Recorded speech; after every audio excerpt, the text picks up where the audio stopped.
భగవద్గీత వల్ల ఎలాంటి ప్రయోజనం లేదన్న టీటీడీ బోర్డు సభ్యులు ఎమ్మెల్యే ఎంఎస్ రాజు చేసిన వ్యాఖ్యలను బోర్డు సభ్యులు భానుప్రకాష్ రెడ్డి ఖండించారు. కోట్లాది మంది హిందువులు ఎంతో విశ్వాసంతో భగవద్గీత సారాంశాన్ని అనుసరిస్తున్నారని భానుప్రకాష్ అభిప్రాయపడ్డారు. ఆ వ్యాఖ్యలను ఎంఎస్ వెనక్కి తీసుకుంటే హిందూ భక్తులంతా కూడా సంతోషిస్తారని ఆయన సూచించారు.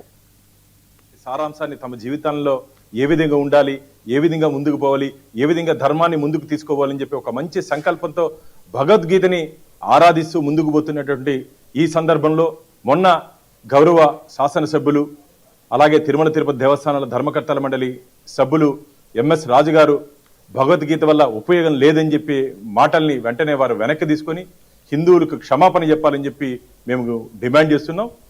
ఖచ్చితంగా భగవద్గీతను ఈరోజు ఒక పవిత్ర గ్రంథంగా భావిస్తున్నారు. మనకున్నటువంటి రామాయణం, మహాభారతం, ఇతిహాసాలు, పురాణాల్లో భగవద్గీత ఒక పవిత్ర గ్రంథంగా మనం భావించి ముందుకు తీసుకుపోతున్నాం. శ్రీకృష్ణుడు బోధించినటువంటి ఆ గ్రంథం ఈరోజు ప్రపంచవ్యాప్తంగా కేవలం హిందూ దేశంలోనే కాకుండా ప్రపంచవ్యాప్తంగా సునీతా విలియమ్స్ అంతరిక్షంలోకి వెళ్లే సమయంలో కూడా భగవద్గీతని గణేష్ ప్రతిమని వారు తీసుకొని వెళ్ళారని చెప్పి మనం చదవడం జరిగింది. అంతేకాకుండా ప్రధానమంత్రి గారు కూడా విదేశాలకు వెళ్ళినప్పుడు సందర్భంలో విదేశాల్లో ఉన్నటువంటి అధ్యక్షులకి భగవద్గీతని, ఈ పవిత్రమైన భగవద్గీతని వారికి అందించినటువంటి సందర్భాలు చూస్తున్నాం. అలాంటి భగవద్గీత పట్ల ఇంత అవహేళనగా మాట్లాడడం ఇది మంచిది కాదు. వారు వెంటనే ఈ మాటలు వెనక్కి తీసుకోవాలని చెప్పి మేము వారిని డిమాండ్ చేస్తున్నాం.